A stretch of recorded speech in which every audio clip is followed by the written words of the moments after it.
محمد و آل محمد صلی اللہ علیہ وسلم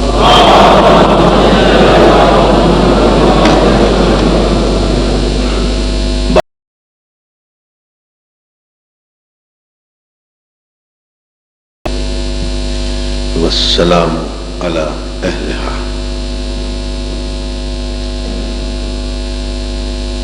اما بعد فقال رسول اللہ صلی اللہ علیہ وآلہ وسلم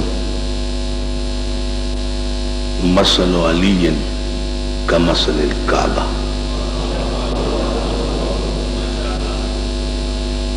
صدر محفل، معزز مہمانان گرامی، واجب الاحترام علماء کرام،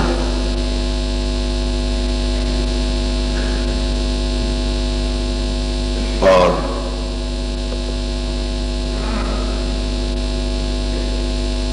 اے جی پنجاب کے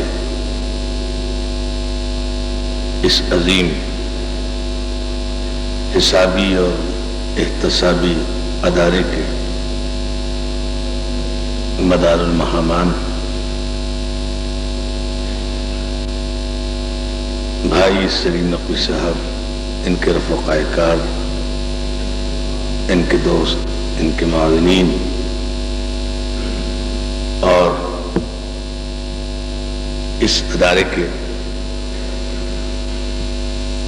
اسٹاف کے تمام عہدیداران، اراکین اور ممبران، آپ تمام حضرات کو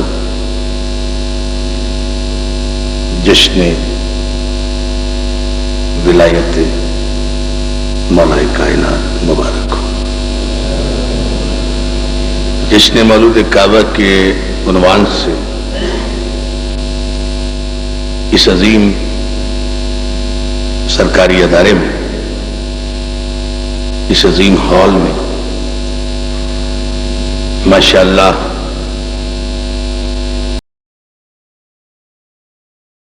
فکر کا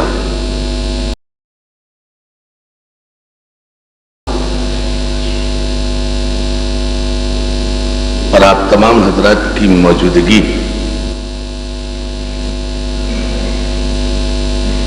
خود اس بات کا بین واضح اور مدلل ثبوت ہے کہ علی سارے مسلمانوں کا مشترکہ سرمایہ حیات ہے. علماء اکرام نے تقریریں کی، شعراء اعظام نے نذرانے عقیدت پیش کیے، اور آپ تمام حضرات بالیدہ نظر ہیں، پڑھے لکھے حضرات ہیں، اہم سرکاری عہدوں اور ذمہ داریوں پر فائز ہیں. آپ حضرات کا اپنے اس سرکاری ادارے میں ذکر مولا کا اہتمام کرنا اس بات کی دلیل ہے کہ جیسے جیسے علم ترقی کر رہا ہے ویسے ویسے باب علم.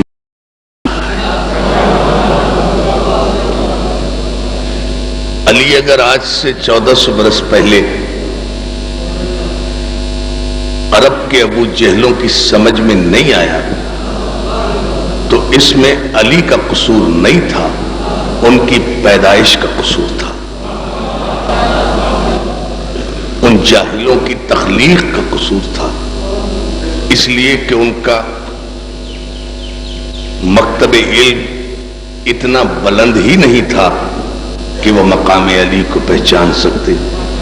لیکن جیسے جیسے تاریخ نے سفر طے کیا، جیسے جیسے ذہن بشر کو بالیدگی ملی، جیسے جیسے فکر انسانیت میں وسعت پیدا ہوئی، جیسے جیسے شعور و آگہی کے پردے اٹھے، جیسے جیسے ذہن انسانی کو نور عطا ہوا، جیسے جیسے انسان نے علم کے پائدان طے کیے، جیسے جیسے بشریت نے یہ جانا کہ ہم انسان ہیں، تو اسے جاننا پڑا کہ ان انسانوں کو انسان کامل بنانے والا کون ایسا انسان ہے کہ جس انسان کو اس دور کے انسانوں نے خدا کہا۔ بڑی توجہ، کون ایسا انسان ہے کہ جس انسان کو اس دور کے انسانوں نے خدا کہا؟ اور یہ اتنا عظیم بندہ ہے اپنے اللہ کا کہ اس نے اس بات پر ان خدا کہنے والے نصیریوں کو قتل کیا کہ مجھے بندہ کہو۔ دنیا کے ظالم اور جابر بادشاہ ہر دور اور ہر زمانے میں انسانیت کو اس بات پر قتل کرتے رہے کہ ہمیں خدا مانو۔ علی نے اس بات پر قتل کیا کہ مجھے بندہ مانو۔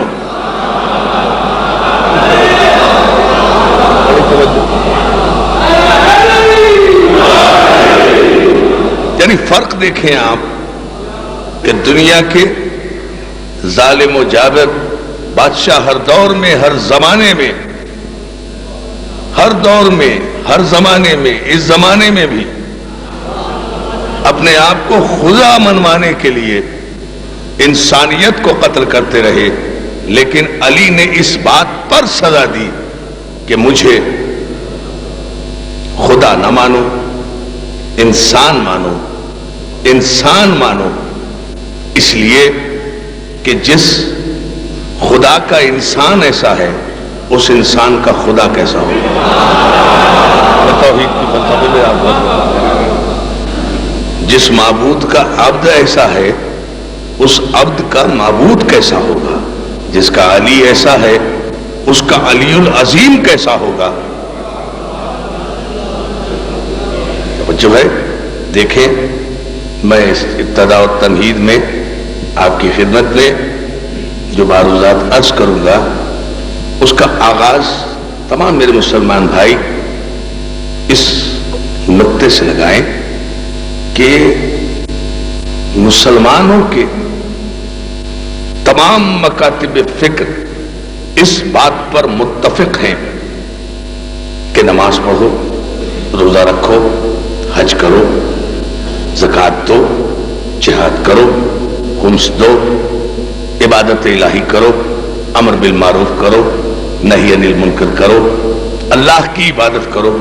اور اس عبادت کے پس منظر میں بڑے بڑے دنیا اسلام کے علماء نے نتیجہ یہ دیا ہے کہ اللہ کی عبادت کرو، اللہ کی عبادت کرو، وہ عبادت کے لائق ہے۔ بڑی توجہ، اللہ کی عبادت کرو، اللہ کا سجدہ کرو، اللہ کی اطاعت کرو، اللہ کی عبادت کرو، اس لیے کہ جب تم اللہ کی عبادت کرو گے تو اللہ تمہیں جنت عطا کرے گا، اللہ تمہیں دوزخ سے بچائے گا۔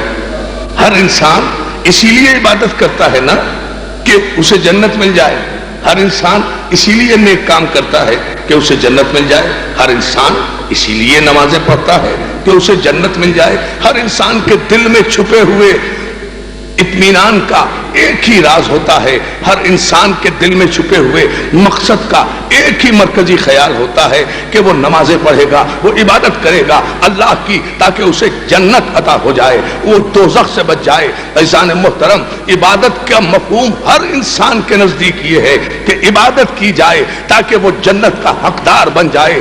ساری کائنات میں آدم و عالم کی تاریخ میں پہلا اور آخری انسان اور عبادت گزار ہے میرا مولا علی، کہ جس نے عبادت کے فلسفے کو تلپٹ کر کے ایک عجیب نکتہ دنیا کے سامنے پیش کیا کہ دنیا والو، تم قیامت تک عبادت کرتے رہو گے یہ نیت کے ساتھ کہ عبادت کرو تاکہ جنت ملے، اللہ کا سجدہ کرو تاکہ جنت ملے، میرے مولا نے بھیگتی ہوئی شب میں، پردے شب میں بہتے ہوئے آنسوؤں کے ساتھ دستے سوال اپنے معبود کی بارگاہ میں پھیلا کر توحید کا سب سے بڑا پیغام علی نے دیا. اور یہ نوٹ کرو دوستو، نوٹ کرو اس پیغام کو جو میں اس وقت دے رہا ہوں. علی نے عبادت کا مفہوم بتایا، اور آج تک دنیا میں عبادت الہی کا مفہوم علی کے علاوہ کائنات میں کسی نے بتایا ہی نہیں. علی نے کہا میرے اللہ میں تیری عبادت نہ جنت کے لالچ میں کرتا ہوں نہ دوزخ کے خوف سے کرتا ہوں. بڑی توجہ، بڑی توجہ اس جملے پر آپ غور کریں مولا کہ میرے اللہ میں تیری عبادت نہ جنت کے لالچ میں کرتا ہوں. کسی انسان نے یہ جملہ کہا ہی نہیں آج تک. پورا چیلنج کر کے میں بات کہہ رہا ہوں، کسی انسان نے، کسی عبادت گزار نے یہ جملہ کہا ہی نہیں. کسی نبی نے یہ جملہ نہیں کہا، کسی ولی نے، غوث نے، قطب نے، ابطال نے یہ جملہ نہیں کہا سوائے میرے مولا علی کے کہ میرے اللہ میں تیری عبادت نہ جنت کے لالچ میں کرتا ہوں نہ دوزخ کے خوف سے کرتا ہوں، بلکہ تیری عبادت اس لیے کرتا ہوں کہ تو عبادت کے لائق ہے. اب توحید سلامت رہے ہیں. توحید کا اس سے بڑا فلسفہ، توحید کی وحدانیت کا اور اس کی عبادت کا اس سے بڑا فلسفہ تاریخ آدم و عالم میں آج تک ابھرا نہیں ہے. اب میں آپ تمام حضرات کی توجہ چاہتا ہوں. یہ جملہ میرے مولا کا تھا، اب میں اپنا جملہ عرض کر رہا ہوں کہ میرے مولا نے کہا، یہ یقین کی انتہا ہے کہ میرے مالک، میرے پروردگار علی تیری عبادت نہ جنت کے لالچ میں کرتا ہے نہ دوزخ کے خوف سے کرتا ہے. آپ نے دیکھا نہیں جملے کو، نہ جنت کے لالچ میں کرتا ہے نہ دوزخ کے خوف سے کرتا ہے. اس لیے کہ جنت تو میرے بیٹوں کی جاگیر ہے، دوزخ سے بچانے والا تو میں خود ہوں. تو میں تیری عبادت اخلاص عبادت دیکھیں آپ، میں تیری عبادت نہ جنت کے لالچ میں کرتا ہوں نہ دوزخ کے خوف سے کرتا ہوں. میں تیری عبادت اس لیے کرتا ہوں کہ میرے مالک تو عبادت کے لائق ہے. تو پھر اس سارے پنجاب کے اتنے عظیم مجمع سے خطاب کرتے ہوئے کیا ان سارے علماء اکرام اور سارے حاضرین کے تعاون سے میں یہ جملہ اپنے مولا کی بارگاہ میں آج عرض کر دوں دس بستہ. مولا جس طرح آپ نے کہا تھا آپ کی بات آپ کی شان کے مطابق ہے، ہماری بات ہماری اوقات کے مطابق ہے. مولا آپ نے کہا تھا کہ میرے اللہ میں تیری عبادت نہ جنت کے لالچ میں کرتا ہوں نہ دوزخ کے خوف سے کرتا ہوں، بلکہ اس لیے کرتا ہوں کہ میرے اللہ تو عبادت کے لائق ہے. تو میرے مولا میں بھی سارے مجمع کی گواہی میں آج سرزمین لاہور پر کھڑے ہو کر بڑے کھلے دل کے ساتھ تیری بارگاہ میں عرض کر رہا ہوں کہ میرے مولا میں یا علی نہ جنت کے لالچ میں کہتا ہوں نہ دوزخ کے خوف سے کہتا ہوں، بلکہ یا علی اس لیے کہتا ہوں کہ تو مددگار ہے.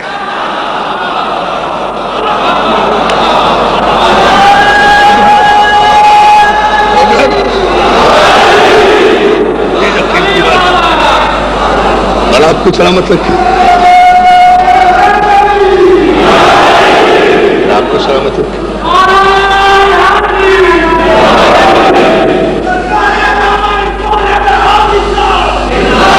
آپ زندہ باد، حاضرین زندہ باد، سنی شیعہ بھائی زندہ باد، اتحاد بین المسلمین کے علمبردار زندہ باد، محبتیں بکھیرنے والے زندہ باد، نفرتیں مٹانے والے زندہ باد، آپ تمام زندہ باد.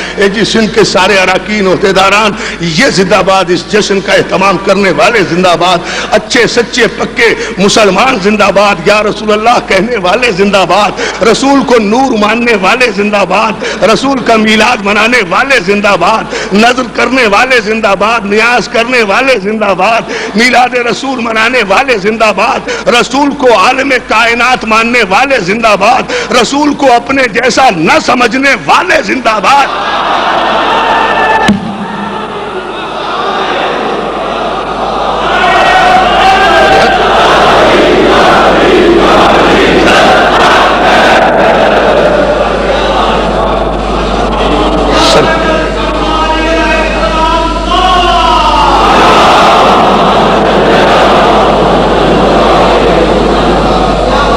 سرکار رسالت کو نور ماننے والے زندہ باد.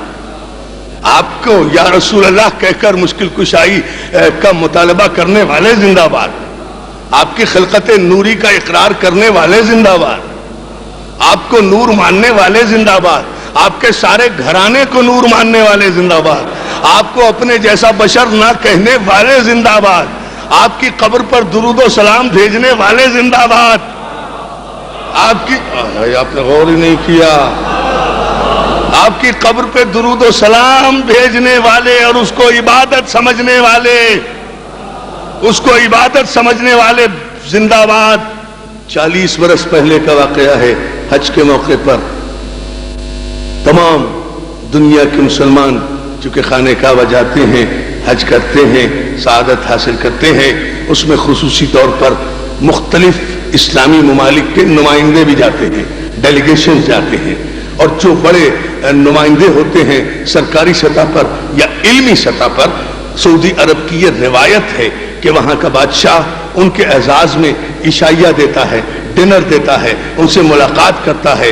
40 برس پہلے عزیزان محترم، یہ سرکار آیت اللہ العظمیٰ ابو الاصفہانی کے زمانے کی بات ہے کہ یہ وہ عظیم اور جلیل القدر عالم دین بھی حج کے موقع پر گیا، اسٹیٹ گیسٹ کا رتبہ انہیں دیا گیا، دیگر علماء کے ساتھ خصوصی مرتبہ دیا گیا، خصوصی ملاقات کا اہتمام روایت کے مطابق ہوا، بادشاہ نے ملاقات کی، سعودی عرب کے بادشاہ نے اپنے محل میں سب کو دعوت دی، اب قطار سے کھڑے ہوئے ہیں، بڑی توجہ اس جملے پر صرف ایک دلیل دے رہا ہوں، سارے علماء قطار سے کھڑے ہوئے ہیں، بادشاہ سعودی عرب کا ایک طرف کھڑا ہوا ہے، سارے علماء قریب جاتے ہیں، مصافحہ کرتے ہیں، مصافحہ کرتے ہیں، بادشاہ کا احتراماً ہاتھ چومتے ہیں، آگے بڑھ جاتے ہیں، دوسرا عالم آتا ہے، بادشاہ سے مصافحہ کرتا ہے، ہاتھ چومتا ہے، تقاضا ادب کا، اخلاقیات کا، ہاتھ چومتا ہے، آگے بڑھ جاتا ہے، تیسرے مکتب فکر کا عالم آتا ہے، ہاتھ چومتا ہے، مصافحہ کرتا ہے، آگے بڑھ جاتا ہے۔ اب سرکار آیت اللہ ابو الاصفہانی یہ کہ وہ بھی اس دعوت میں بھی شریک، اس قطار میں بھی شریک، وہاں عالم یہ ہو رہا ہے کہ جو عالم دین ہے وہ جا کر بادشاہ کا ہاتھ چوم رہا ہے، اب ہاتھ اگر نہ ملائیں تو بد اخلاقی ہے، ہاتھ چومے تو اپنے مذہب کی حقانیت پر بات آ رہی ہے کہ عالم دین اور بادشاہ کا ہاتھ چوم رہا ہے۔ سرکار نے نجف کی طرف رخ کر کے علی سے مشکل کشائی کا مطالبہ کیا، مولا اخلاقیات بھی رہ جائے، عزت بھی رہ جائے، بڑی توجہ، مولا اخلاقیات بھی رہ جائے، عزت بھی رہ جائے، آپ کوئی میری مدد کیجئے۔ ظاہر ہے کہ نجف کا عالم تھا، نجف کا عالم تھا، نجف کا نمک خوار تھا، نجف والے کو پکارا تھا، سبق حرام بھی نہیں تھا، نمک حرام بھی نہیں تھا،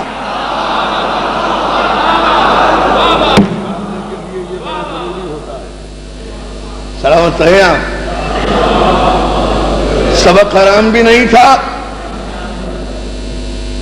یہ کبھی تشریح کریں گے اس کی ہم، سبق حرام بھی نہیں تھا، نمک حرام بھی نہیں تھا، علی کو مشکل کشا بھی جانتا تھا، سامنے بادشاہ تھا، سارے جامع ازہر کے اور مصر کے اور سعودی عرب کے اور ریاض یونیورسٹی کے اور دیوبند کے دنیا بھر کے علماء جا رہے ہیں، اخلاقاً بادشاہ سے ہاتھ بھی ملا رہے ہیں، سر بھی جھکا رہے ہیں، ہاتھ بھی چوم رہے ہیں، ادھر نجف کا خاکسار، نجف کا ذرہ خیز، نجف کا خوشہ چین، وہ کرے تو کیا کرے، مولا کو مشکل کشائی کے لیے بلایا، مولا نے ذہن میں القاء کیا، اپنی ابا کی جیب سے قرآن مجید نکالا، بڑی توجہ غور کرے آپ، شاید یہ بات کبھی دوستوں نے سنی نہ ہو، اور یہ تاریخ کی سب سے بڑی حقیقت میں آپ کو بتا رہا ہوں جو دنیا کے سارے اخبارات میں شائع ہوئی تھی عزیزان محترم سن 37 میں۔ اب آپ اس جملے پر ذرا غور فرما لیں کہ یہ کتنی عجیب منزل ہے، ابا کی جیب سے قرآن مجید نکالا، اپنے دونوں ہاتھوں میں لیا، قطار میں کھڑے ہو گئے، علماء جاتے رہے، بادشاہ سے ملتے رہے، مصافحہ بھی کرتے رہے، ہاتھ بھی چومتے رہے۔ سرکار اصفہانی جب قریب پہنچے ہیں تو ہاتھ خالی نہیں تھے، ہاتھ میں قرآن موجود تھا، قرآن بادشاہ کو پیش کیا، بجائے مصافحہ یا ہاتھ چومنے کے بادشاہ نے جیسے ہی قرآن کو دیکھا، سرکار اصفہانی کے ہاتھوں سے لے کر خود قرآن کو بوسہ دیا۔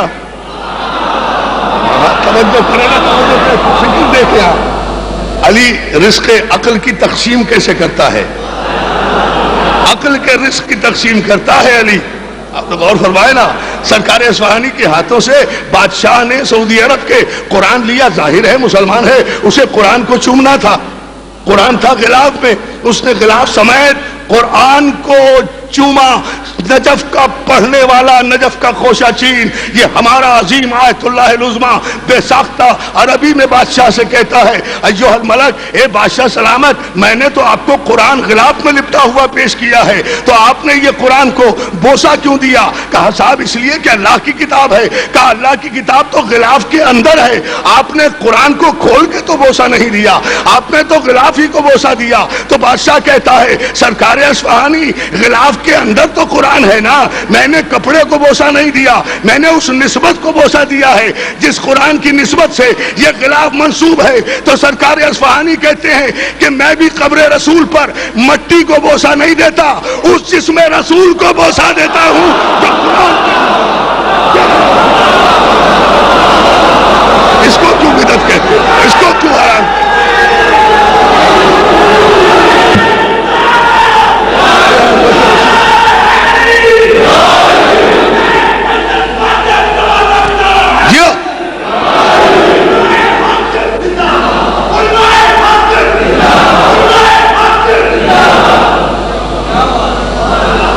اتنی بلند صلوات بھیج لیں محمد والے محمد پر.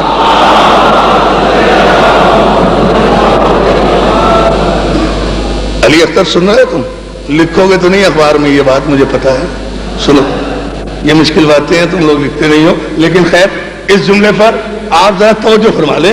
سرکار اصفہانی کہتے ہیں کہ بادشاہ میں بھی تو پھر اس قبر کی مٹی کو نہیں چومتا، اس نسبت کو چومتا ہوں جس قبر کے اندر قرآن ناطق موجود ہے. توجہ ہے نا؟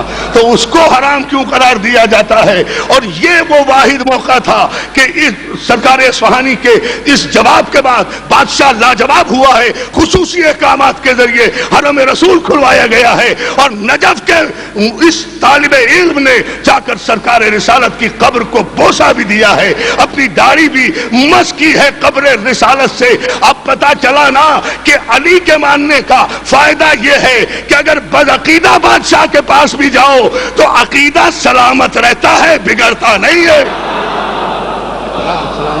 یہ اس کے علم کی بھی ہوتی ہے. احسان محترم، تو سوچنا یہ چاہیے کہ جس رسول کے صدقے میں یہ ساری کائنات بنی، جس سرکار رسالت مآب کے صدقے میں یہ کائنات کا ذرہ ذرہ بنا، جس سرکار رسالت مآب کی پسینے کے قطروں سے، میں سنی شیعہ بھائیوں کے متفقہ جملے کہنے کا عادی ہوں ایسی محفلوں میں، اس لیے ذہن میں رکھیں یہ بات، جس سرکار رسالت مآب کے پسینے کے قطروں سے 1,24,000 پیغمبر بنے. بس میں آج ایک انصاف آپ سے چاہوں گا. جب میں آیا ہوں اور ایسے دیوانے ان جنگلوں سے کبھی کبھی گزرتے ہیں، یہ ان دوستوں کی محبتیں ہیں کہ میں یہاں آصف میاں کی، حسن عباس میاں کی، اختر صاحب کی، سلیم بھائی کا، خلوص آپ تمام حضرات کا، یہ محبتیں ہیں کہ میں یہاں حاضر ہو گیا ہوں. تو میں آپ سے تھوڑا سا انصاف اس مرحلے پر چاہوں گا کہ جس رسول مقبول کے پسینے کے قطروں سے آدم سے لے کر عیسیٰ تک کے انبیاء بنے، یعنی جلال الہی کی بارگاہ میں اللہ کے رسول نے اس کائنات کی تخلیق سے ہزاروں سال پہلے اپنے رب کے حضور میں تخلیق ہوتے ہی جو پہلا سجدہ کیا تھا، اور جس پہلے سجدے کے نتیجے میں یہ عبد بنا، وہ معبود بنا. یہ بڑی مشکل بحث ہے، میں چھیڑنا نہیں چاہتا اسے، اس بحث کو. بھائی میں ذاکر کب بنا؟ چشتی صاحب شاعر کب بنے؟ جاوید اکبر ساقی خطیب کب بنے؟ جب انہوں نے خطابت شروع کی، جب آپ نے انہیں سنا تو یہ خطیب بنے نا. جب آپ نے چشتی صاحب سے نعت سنی تو یہ نعت کو کہلائے نا. جب سنی یعنی واقعہ ہوا تو اس کے نتیجے میں. میں ذاکر کب بنا؟ میں پیدائشی خطیب نہیں تھا، میں نے خطابت کی، ذکر مولا کیا، ذکر حسین کیا تو ذاکر کہلایا نا. ذکر حسین کیا تو توجہ، ذکر حسین کیا تو ذاکر کہلایا نا. اللہ تو ہمیشہ سے ہے. بہت مشکل بات ہے یہ، اللہ کرے آپ سمجھ جائیں. لیکن چونکہ آپ سارے ذہین ہیں، شاداب ہیں، بالیدہ نظر ہیں، پڑھے لکھے حضرات ہیں، اس لیے میں یہ جملہ کہہ رہا ہوں. لیکن اگر یہ سمجھ میں آ گیا تو یاد رہے گا سال بھر تک یہ جملہ انشاءاللہ. اللہ تو ہمیشہ سے ہے، ہمیشہ رہے گا، اور اللہ جو کچھ بھی ہے ہمیشہ سے ہے، بعد میں نہیں بنا. ایسا نہیں ہے کہ اللہ پہلے تھا، معبود بعد میں بنا. سوچے سوچے ذرا سا، بلند ہو آپ اس پر. ایسا نہیں ہے کہ اللہ پہلے تھا، معبود بعد میں بنا. نہیں، جب سے اللہ ہے تبھی سے معبود ہے، جب سے معبود ہے تبھی سے مسجود ہے، جب سے مسجود ہے تبھی سے رب ودود ہے، جب سے رب ودود ہے تبھی سے لامحدود ہے، جب سے لامحدود تبھی سے لم یلد ہے، جب سے لم یلد ہے تبھی سے ولم یولد ہے، جب سے ولم یولد ہے جبھی سے احد ہے، جبھی سے صمد ہے. یعنی جو کچھ بھی ہے وہ ہمیشہ سے ہے نا. یہ ایمان ہے نا سارے مسلمانوں کا. بعد میں تو نہیں بنا، ترقی پا کے تو نہیں بنا، میں تو ترقی کر کے بنا، محنت کر کے ذاکر بنا. اللہ محنت کر کے اللہ نہیں بنا.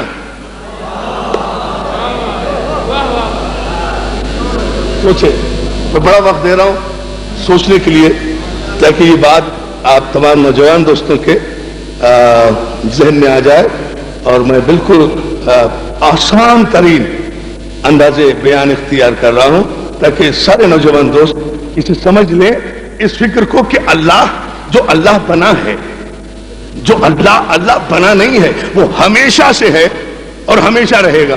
تو اللہ جو کچھ بھی ہے ہمیشہ سے ہے نا. تو چلیے گفتگو کو طول دیے بغیر براہ راست آپ سے کہتا ہوں، آپ کی ذہانتوں پر یقین کرتے ہوئے کہ اللہ اگر معبود ہے تو ہمیشہ سے معبود ہے نا. تو وہ معبود کسے کہتے ہیں؟ جس کی عبادت کی جائے، جس کا کوئی عبادت کرنے والا ہو. کیا خیال ہے ملت اسلامیہ کا؟ کیا مجھ فقیر کو کوئی عالم اسلام میں اس سوال کا جواب دے گا کہ اللہ معبود ہے، عبادت کے لائق ہے، اللہ معبود ہے؟ تو اللہ معبود کب سے ہے؟ یہی کہیں گے نا سب کہ جب سے بھی اللہ ہے تب ہی سے معبود ہے. تو اگر آپ یہ کہیں کہ اللہ پہلے تھا اور رسول اللہ بعد میں پیدا ہوئے، تو جو جتنی دیر کے بعد بھی اللہ کے جتنی دیر کے بعد بھی رسول نے پیدا ہو کر اللہ کو سجدہ کیا، اتنے دیر وہ معبود نہیں رہے گا، اور اتنے دیر اگر وہ معبود نہ رہا اس کی توحید ختم ہو جائے گی. اس لیے ماننا پڑے گا کہ جب سے اللہ ہے تب سے اس کی مشیت میں محمد عبادت کر رہا ہے.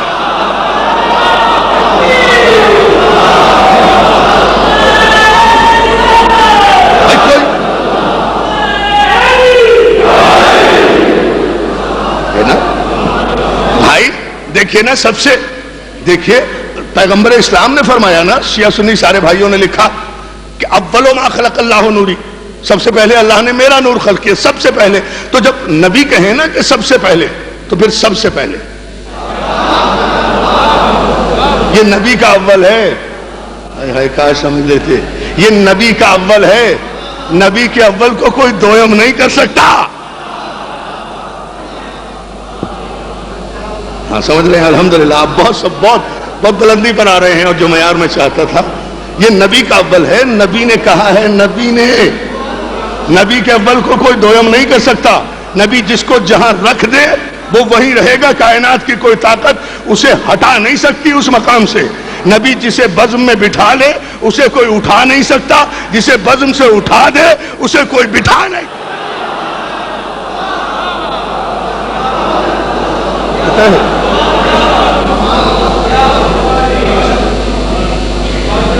سوچیں، غور کریں، بڑے ٹھنڈے دل و دماغ سے یہ محفلیں، یہ موقع میسر آتے ہیں.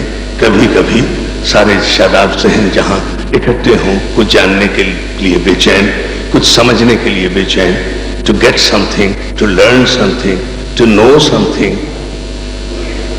اور زندگی نام ہی اکاؤنٹیبلٹی کا ہے. آپ جس ادارے سے وابستہ ہیں اس کے حوالے سے میں جملہ کہہ رہا ہوں، زندگی نام ہی اکاؤنٹیبلٹی کا ہے، خود احتسابی کا ہے. آدمی اپنا بھی تو احتساب کرے. ساری دنیا کے احتساب کرتے پھر رہے ہو، کبھی اپنا احتساب بھی کر لو.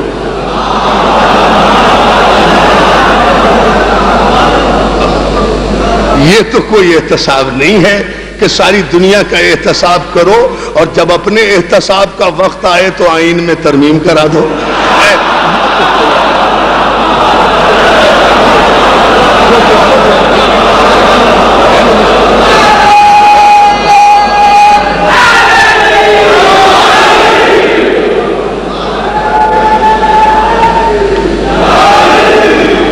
مولا آپ کو سلامت ہے کہ بہت خوبصورت آپ متوجہ ہیں. خیر یہ تو جملہ معترضہ آیا لیکن یہ بالکل انٹر لنک ہے میری گفتگو سے کہ غور کرے آدمی کہ ہم کیوں پیدا ہوئے. پروردگار نے ہمیں انسان بنایا, آخر کیا مقصد ہے؟ تو جان محترم پھر تسلیم کرنا پڑے گا, تسلیم کرنا پڑے گا کہ اللہ معبود ہے. اس لیے معبود ہے نا کہ کوئی اس کا عبادت کرنے والا تھا. اور جب رسول نے کہا کہ سب سے پہلے مجھے خلق کیا, تو جب سب سے پہلے رسول خلق ہوئے ہیں تو پھر نہ جبریل تھا, نہ میکائیل تھا, نہ جنت, نہ دوزخ, نہ کوثر, نہ سلسبیل, نہ تسلیم, نہ ملک, نہ وحش, نہ حور, نہ طیور, کچھ بھی نہیں تھا. نور رسول تھا. تو پھر پہلا سجدہ کرنے والا یہی تھا نا. یہ سجدہ نہ کرتا تو وہ معبود نہ ہوتا. جو ہے اب غور کریں آپ. اب یہ رسول جس نے عالم ذر میں, عالم الست میں, عالم نور میں اللہ کی کبریائی کو سجدہ کیا. اب یہ سارے علماء اہل سنت لکھتے ہیں یہ جملہ, اللہ کی کبریائی کو سجدہ کیا اور پیشانی اطہر پر پسینے کے جو قطرے آئے, جتنے قطرے پسینے کے پیشانی نبوت سے گرتے گئے, ایک ایک قطرے سے ایک ایک نبی پیدا ہوتا گیا. یہی فیصلہ مجھے لینا ہے. یہ سارے مسلمانوں کا متفقہ مسئلہ ہے. ایک پسینے کا قطرہ میرے رسول کا گرا, آدم پیدا ہوئے. دوسرا قطرہ گرا, نوح پیدا ہو گئے. ایک ایک قطرہ گرتا رہا پیشانی اقدس سے, پسینے کا ایک ایک قطرہ. بس یہ انصاف میں لینے یہاں آ جایا ہوں اور میں سمجھتا ہوں کہ آپ مجھے انصاف دیں گے اور وہ آپ ہی سے مجھے سوال کرنا ہے, آپ ہی سے جواب لینا ہے. آپ کی توجہ, آپ کا مثبت جواب ہوگی وہ یہ کہ پیشانی اقدس رسالت مآب سے گرنے والے پسینے کے قطروں سے ایک ایک نبی پیدا ہوا. آدم سے لے کر عیسیٰ تک 1,24,000 پیغمبر چونکہ پیشانی اقدس کے پسینے سے پیدا ہوئے تھے, اس لیے سارے مسلمانوں کی نظر میں آدم بھی علیہ السلام, نوح بھی علیہ السلام, ابراہیم بھی علیہ السلام, یحییٰ بھی علیہ السلام, زکریا بھی علیہ السلام, شیش بھی علیہ السلام, انوش بھی علیہ السلام, جرجائیل بھی علیہ السلام, اسباط بھی علیہ السلام, ذوالقفل بھی علیہ السلام, موسیٰ بھی علیہ السلام, ہارون بھی علیہ السلام, ایک یوسف بھی علیہ السلام, یعقوب بھی علیہ السلام. یہ سارے مسلمانوں کا ایمان ہے کہ جتنے نبی میرے نبی کے پسینے کے قطروں سے پیدا ہوئے ہیں وہ سب کے سب علیہ السلام ہیں اور سب پر ایمان لانا واجب ہے. میں احتساب کی منزل میں اس ہال میں اکاؤنٹنٹ جنرل پنجاب کے اس ہال کے درمیان عدالت کی میزان نصب کرتے ہوئے صرف انصاف یہ چاہتا ہوں کہ میرے نبی کے پسینے کے قطروں سے جو انبیاء پیدا ہوئے وہ سارے مسلمانوں کی نظر میں علیہ السلام ہیں, علیہ السلام ہیں سارے مسلمانوں کی نظر میں.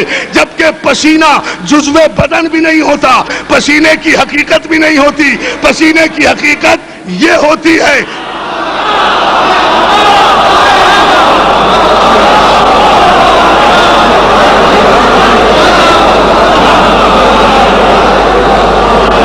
آپ سلامت رہیں, آپ سلامت رہیں. بہت شکر گزار. کیا خوبصورت تقریر سن رہے ہیں بھائی آپ.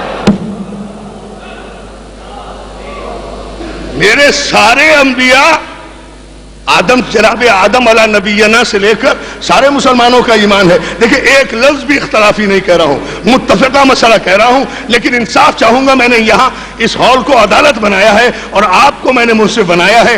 آپ سے فیصلہ لوں گا اور یہ فیصلہ پر آپ پھر زندگی بھر عمل کریں تو اس کی میری تقریر کا فائدہ ہے, ورنہ نامنظور کر دیں, مجھے کوئی اعتراض نہیں ہوگا. لا اکراہ فی الدین, دین میں کوئی جبر تو ہے ہی نہیں, لیکن جب عقل کی بات ہے تو پھر آپ کو تسلیم یہاں بھی کرنا ہوگا اور اپنی زندگی میں بھی اس پر آپ کو عمل کرنا ہوگا. اگر آپ اس سے متفق ہیں میرے نبی کے پسینے کے قطروں سے پیدا ہونے والے آدم سے لے کر عیسیٰ تک کے انبیاء یہ سب کے سب علیہ السلام ہیں اور ان پر ایمان لانا واجب ہے، حالانکہ پسینہ جزو بدن بھی نہیں ہوتا، یہ سارے انبیاء میرے نبی کا پسینہ ہے۔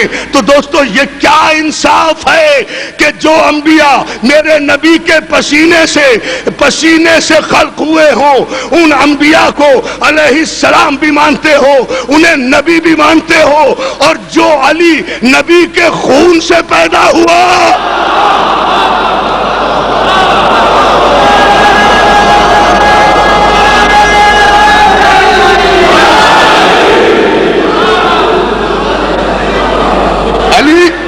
علی سنو، علی فاطمہ حسن حسین، علی ابن الحسین، سید سجاد، محمد باقر، جعفر صادق، یہ آخر تک میرے جتنے امام ہیں یہ سب محمد کا پسینہ نہیں ہے، یہ محمد کا خون ہے۔ تو مسلمان بھائیوں آج میرے سامنے فیصلہ کرو یا انکار کرو، اگر پسینے سے پیدا ہونے والے انبیاء علیہ السلام ہیں تو جو نبی کا خون ہے وہ رضی اللہ کیسے ہو گیا؟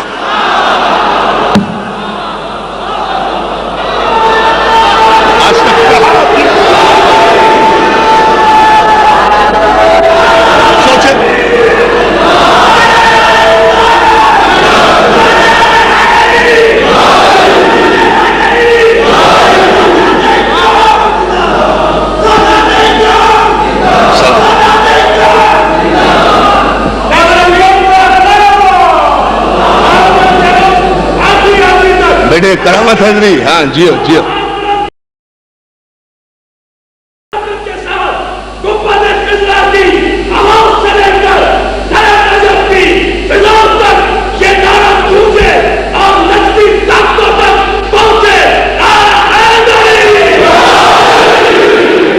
علیم مولا، علیم مولا، علیم مولا، علیم مولا، علیم مولا، علیم مولا، علیم مولا، علیم مولا، علیم مولا، علیم مولا، علیم مولا، زبان کے ساتھ دل بولا، علیم مولا، علیم، نعرہ حیدری۔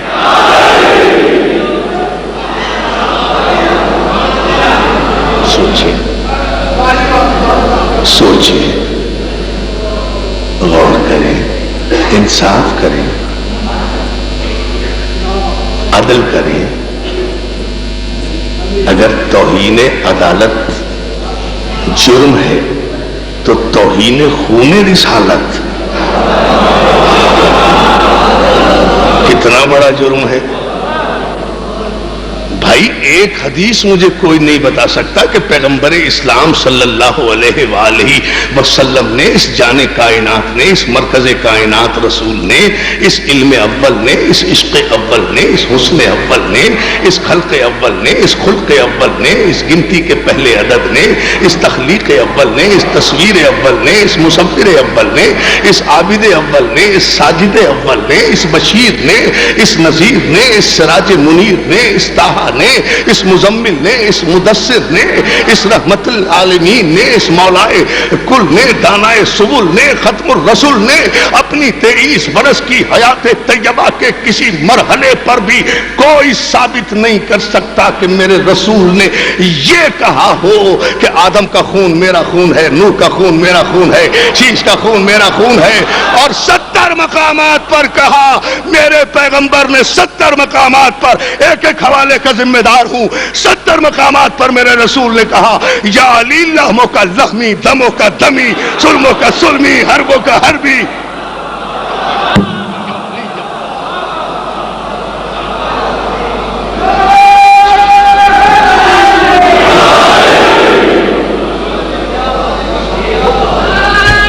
جی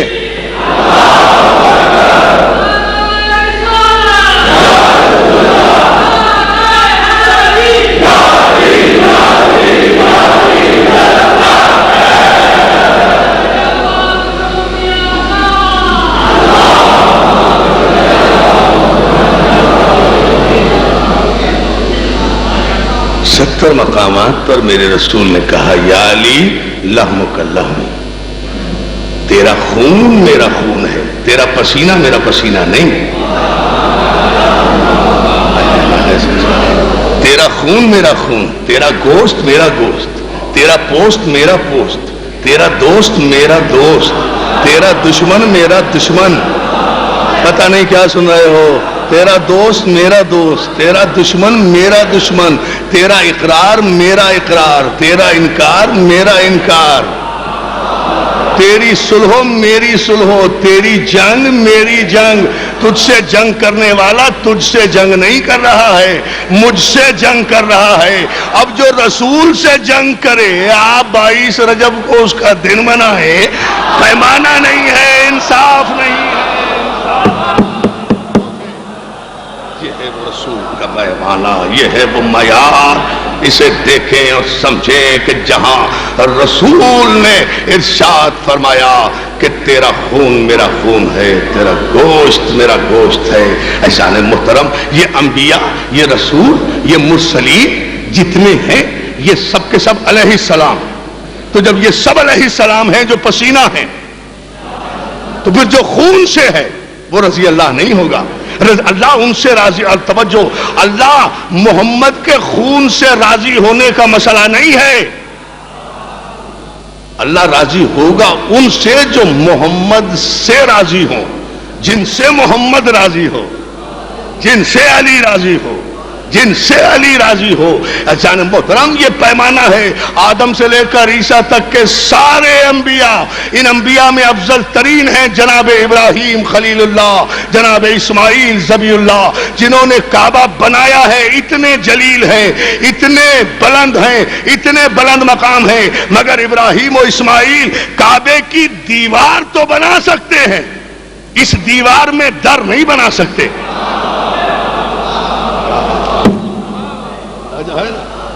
کعبے کی وَإِذْ يَرْفَعُ إِبْرَاهِيمُ الْقَوَاعِدَ مِنَ الْبَيْتِ وَإِسْمَاعِيلُ. کعبے کی دیواریں تو بلند کر سکتے ہیں، لیکن دیوار میں در نہیں بنا سکتے. اسماعیل کے ذریعے سے کعبے کی دیواروں کو بلند تو کر سکتے ہیں، لیکن اسماعیل کو کعبے میں ابراہیم پیدا نہیں کرا سکتے. سارے انبیاء بلند، سارے انبیاء محترم، سارے نبیوں پر ہمارا ایمان، سب علیہ السلام ہے. ان میں صاحبان شریعت بھی ہیں، صاحبان کتاب بھی ہیں، صاحبان صحیفہ بھی ہیں. سارے انبیاء پر ہمارا ایمان ہے. لیکن عزیزان محترم، کوئی نبی کائنات میں ایسا پیدا نہیں ہوا. یا پھر مجھے جملہ کہنے دیں اگر آپ توجہ کر رہے ہیں آج کے عنوان کے لیے، نہیں پیدا ہوئی کائنات میں کوئی ایسی ماں بنت اسد کے علاوہ. تو سوچیں، نہیں پیدا ہوئی کائنات میں کوئی ایسی ماں بنت اسد کے علاوہ جس کے استقبال کے لیے کعبے کی دیوار شق ہو. اور پھر اب دوسرا جملہ ہے، توجہ کر لینا، بانجھ ہو گئی کائنات کی مائیں، بانجھ ہو گئی کائنات کی مائیں، نہیں پیدا کر سکی علی جیسا کوئی بیٹا فاطمہ بنت اسد کے علاوہ کہ جو کعبے میں پیدا ہو. بہت توجہ، بہت توجہ. دیکھیں، 3 جملے سن لیں اور شاید ان 3 جملوں ہی میں پورا میسج کنوے ہو جائے. اللہ وحدہ لا شریک ہے، اس کا کوئی شریک نہیں. سب کا ایمان، کسی بھی حالت میں اس کا کوئی شریک نہیں ہے. جس طرح اللہ اپنی وحدانیت میں ایک ہے اور اس صفت میں اس کا کوئی شریک نہیں ہے، اسی طرح محمد رسول اللہ خاتم النبیین ہے، آخری نبی ہے، اس میں رسول اللہ کا کوئی شریک نہیں ہے. سوچے سوچے سوچے. اسی طرح کائنات میں رسول اللہ خاتم النبیین ہے اور ختم نبوت میں آپ کا کوئی شریک نہیں ہے. بالکل اسی طرح سے علی آخری انسان ہے اس کائنات کا کہ جس میں علی کا کوئی شریک نہیں ہے کہ وہ کعبے میں پیدا ہوا. کوئی شریک نہیں ہے. کائنات میں لڑکیاں بیٹیاں ہزاروں ہوں گی، لیکن نہیں ہے کوئی فاطمہ زہرا کا اس صفت میں کوئی شریک کہ جس کا عقد عرش پہ اللہ نے پڑھایا ہو. بہت ہوں گے دنیا میں، لیکن نئی کائنات میں کوئی حسن مجتبی کا اس شرف میں شریک جو ماں کی گود میں لیٹ کر لوح محفوظ کے ورق الٹ کر قرآن کی تلاوت کرے۔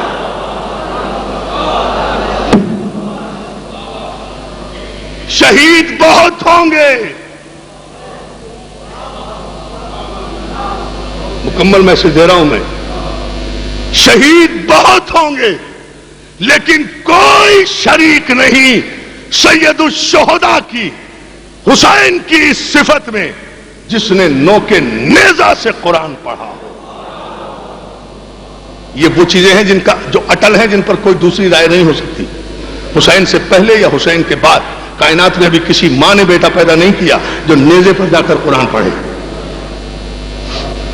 تو شان محترم، یہ وہ منزل ہے کہ جہاں ہمیں یہ سوچنا چاہیے اور غور کرنا چاہیے کہ پیغمبر اسلام نے پیمانہ مقرر کر دیا، زبانوں پہ تالے ڈال دیے، انسانوں کے قیامت تک یہ جملہ کہہ کر کے مثل علی کا مثل الکعبہ، علی کی مثال کعبے جیسی ہے۔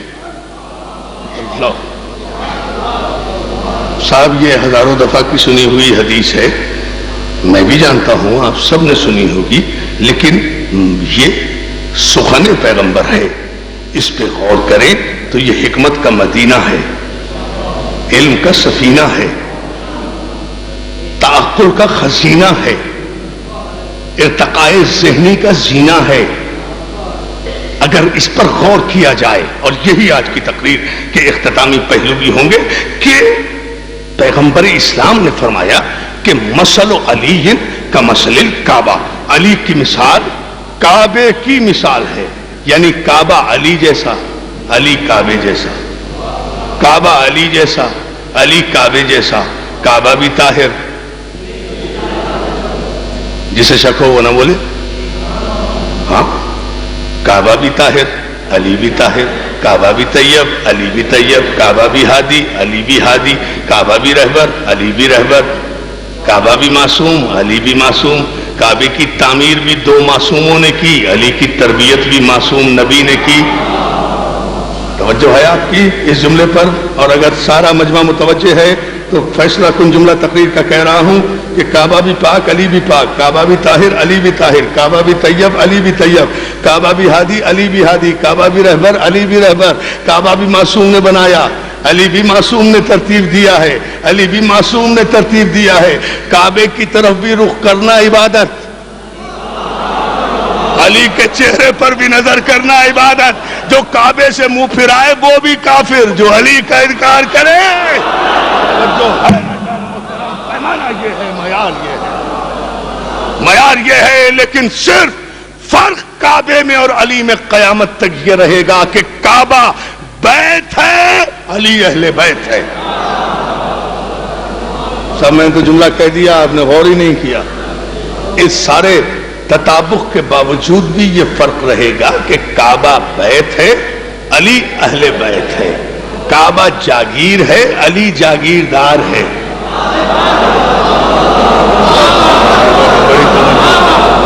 کعبہ جالی کعبہ، مولا آپ کو سلامت رکھے، کتنے خوبصورت انداز میں آپ سن رہے ہیں، یہ آخری جملے سن لیں۔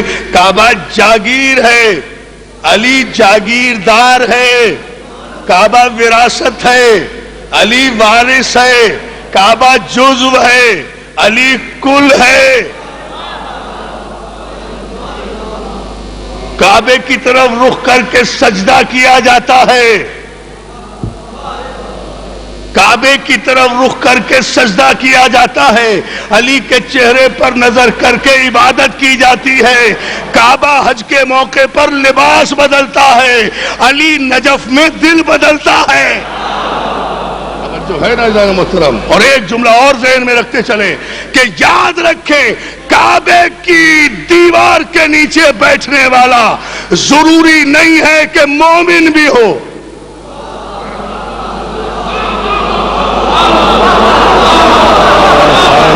ارے سمجھو یار، کعبے کی دیوار کے نیچے بیٹھنے والا ضروری نہیں ہے کہ مومن بھی ہو، ابو جہل بھی ہو سکتا ہے۔ تاریخ ہے بھائی، تاریخ ہے۔ کعبے کی دیوار کے نیچے بیٹھنے والا ضروری نہیں ہے کہ مومن بھی ہو، ابو جہل بھی ہو سکتا ہے، ابو لہب بھی ہو سکتا ہے، کافر بھی ہو سکتا ہے، مشرک بھی ہو سکتا ہے، منافق بھی ہو سکتا ہے۔ کعبے کی دیوار کے نیچے بیٹھنے والا مشرک بھی ہو سکتا ہے، منافق بھی ہو سکتا ہے، کافر بھی ہو سکتا ہے، لیکن نجف کی دہلیز پر سجدہ کرنے والا مسلمان نہیں رہتا، سلمان بنتا ہے، ابو ذر۔ یہ ہے وہ پیمانہ، وہاں کوئی مشرک نہیں۔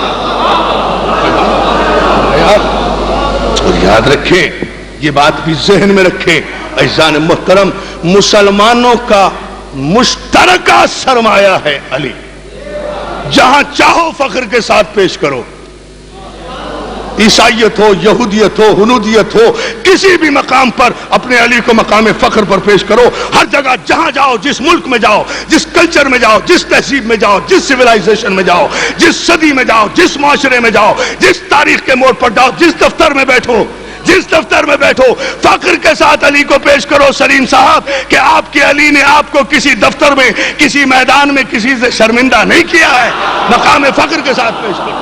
کوئی گوشہ، کوئی پہلو،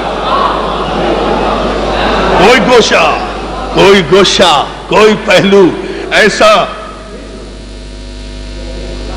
کوئی نہیں۔ بالکل مجھے احساس ہے داون وقت کا، انعام بھائی کہہ رہے ہیں کہ ٹائم ہے لیکن نہیں ہے، 5-10 منٹ، لیکن یہ دریا عجیب ہے، انشاءاللہ میں رات کو عرض کروں گا باب الحوائج میں، لیکن یہ جملہ ذرا سا آپ ذہن میں رکھیں، اور اسی سے ہم نتیجہ آپ کی خدمت پہ دے کر گفتگو ختم کر رہے ہیں، اور وہ یہ کہ دنیا کے کسی میدان میں بھی علی کو پیش کرو، مسلمان فخر کے ساتھ پیش کرے۔ ساری دنیا کے انسانوں کو کہو کہ لاؤ پلیٹو سے لے کر آئنسٹائن تک، اور آئنسٹائن سے لے کر برٹن رسل تک، تاریخ کا کوئی ایک فلسفی جس نے یہ دعویٰ کیا ہو کہ سلونی سلونی قبل ان تفقدونی، جو چاہو پوچھو اس سے پہلے کہ میں تمہارے درمیان نہ رہوں۔ یعنی وہ لوگ، وہ مستشرق، وہ انگریز، وہ یہودی، وہ عیسائی اسکالر جنہوں نے اسلام کو نہیں مانا، جنہوں نے قرآن کو نہیں مانا، انہوں نے بھی کارلائل کی زبان میں یہ جملہ کہہ کر علی کو خراج عقیدت پیش کیا ہے کہ there is nothing in Islam but علی۔ اب آپ جملہ تو دیکھیں نا، there is nothing in Islam but Ali. Edward Gibbon عجیب جملہ کہتا ہے علی کے لیے کہ in Ali we find an example, such a true and worthy prince than whom a better is not to be found throughout the human world۔ علی میں ہم ایک ایسے سچے اور حق گو شہزادے کی مثال پاتے ہیں کہ اس جیسا ہمیں پوری انسانیت میں کوئی نظر نہیں آتا، اس جیسا ہمیں اس پوری انسانیت میں کوئی نظر نہیں آتا۔ ارے یہ دنیا ترقی کر کے علم کے کسی مرحلے پر بھی پہنچ جائے، آج سے 20 برس پہلے اقوام متحدہ کے ریسرچ کے ادارے نے ایک یونیسکو میں عالمی کانفرنس بلا کر دنیا بھر کے مذہبوں سے کتابیں اکٹھی کی ہیومن رائٹس پر۔ ہیومن رائٹس کی بڑی باتیں آج کل ہو رہی ہے نا، حقوق بشر پر، کس دین نے، کس مذہب نے، کس آئیڈیالوجی نے سب سے زیادہ حقوق بشر کی علمبرداری کی ہے۔ میرے مسلمان بھائی، آپ سن کر فخر کریں گے، پوری دنیا سے اقوام متحدہ کے اس ذیلی ادارے نے ساری دنیا کی کتابوں کو، مذہبوں کی کتابوں کو اکٹھا کیا۔ جب اسلام پر نظر پڑی ہے تو ایک قرآن کو چنا، ایک نہج البلاغہ کو چنا، کوئی دوسری کتاب۔ اور اس قرآن اور یہ نوجوان دوستوں کے لیے ہے، اسے نوٹ کریں کہ قرآن اور نہج البلاغہ پر بین الاقوامی ریسرچ اسکالرز نے ریسرچ کی، اور اس ریسرچ کمیٹی کے چیئرمین مسٹر جے وی ییلے، انہوں نے قرآن اور نہج البلاغہ کو اسٹڈی کرنے کے بعد بین الاقوامی دنیا کو ایک فٹ نوٹ کے ذریعے یہ پیغام دیا کہ I have studied both the books, Quran and Nahj al-Balagha, but I could not distinguish between Quran and Nahj al-Balagha, whether Quran is written by Ali or Nahj al-Balagha is by Allah۔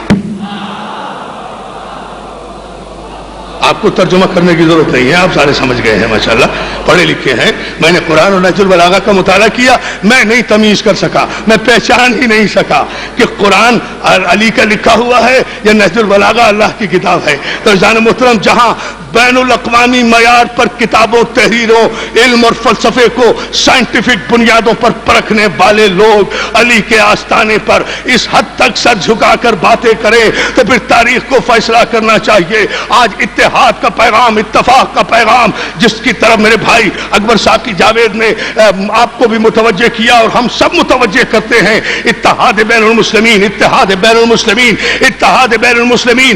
دوستو، اس نعرے کو اب ترک کر دو۔ بین المسلمین جب کہہ رہے ہو تو اتحاد کی ضرورت کیا ہے؟ مسلمان ہونا بذات خود اتحاد کی ضرورت ہے۔ پیمانہ ایک مقرر کرو، ایک ایسی شخصیت کو اپنا رہنما بنا لو جسے وہ بھی مانے، جسے یہ بھی مانے، جس کا کوئی انکار کرنے والا نہ ہو، اور وہ ہستی تاریخ میں صرف علی کی ذات ہے کہ چاہے کوئی پہلا مانے یا چوتھا مانے، ماننا علی کو ہے۔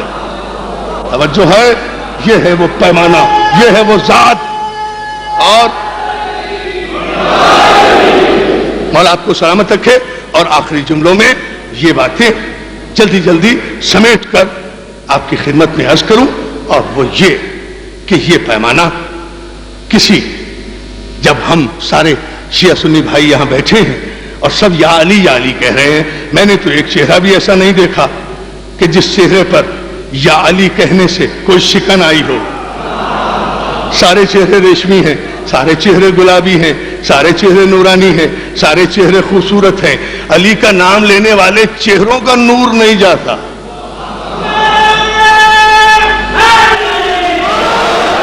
جان محترم، تو پھر یہ دیکھنا چاہیے، یہ چھوٹے موٹے لوگوں کی بات نہیں ہے۔ میں 4 جملے کہہ رہا ہوں، 5واں جملہ نہیں کہوں گا، اسی پر گفتگو ختم۔ اور this is a message which should be noted down، اپنے ذہنوں کے کمپیوٹر میں آپ فیڈ کر لیں اس آج کی اہم ترین تقریر کو، اور وہ یہ ہے کہ علی کی ذات وہ واحد ذات ہے کہ مسلمانوں کے جو سب سے بڑے امام ہیں، امام اعظم، انہوں نے علی کے بارگاہ میں خراج عقیدت پیش کرتے ہوئے، اور شبلی نعمانی نے لکھا یہ تاریخی جملہ کہا کہ لولا السنتان لہلک نعمان، اگر 2 برس میں علی کے بیٹے امام صادق کی خدمت میں علم حاصل نہ کرتا تو ہلاک ہو جاتا۔ توجہ ہے آپ کی؟ ابھی یہ جاوید اکبر ساقی کہہ رہے تھے کہ فاروق اعظم کا عدل سب سے بڑا، تو امام اعظم کا فقہ سب سے بڑا، جس کا عدل سب سے بڑا وہ بھی یہ کہہ رہا ہے کہ اگر علی نہ ہوتے، جس کا فقہ سب سے بڑا وہ بھی یہ کہہ رہا ہے کہ اگر علی نہ ہوتے۔ یہ امام اعظم کا قول، اور امام مالک نے تو تاریخی فیصلہ کیا ہے۔ امام مالک نے کہا کہ یاد رکھو، جس کو علی سے نسبت نہیں ہے اسے چاہیے کہ وہ اپنے نسب نامے کی تحقیق کرے۔ کیا جملہ سن رہے ہیں؟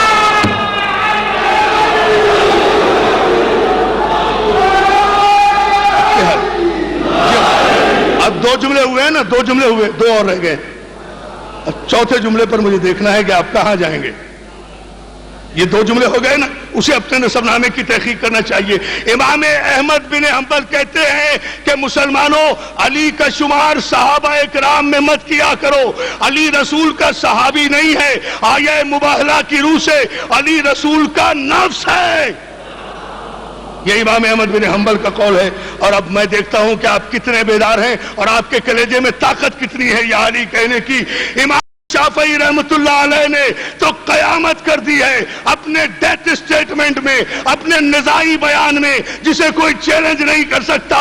مرتے مرتے امام شافعی نے اعلان کیا کہ مات الشافعی او لیس یدری علی ربہ ام ربہ اللہ۔ شافعی مر گیا مر گیا مر گیا، مگر مرتے مرتے آخری سانس تک پہچان نہیں سکا کہ رب علی ہے یا علی رب ہے۔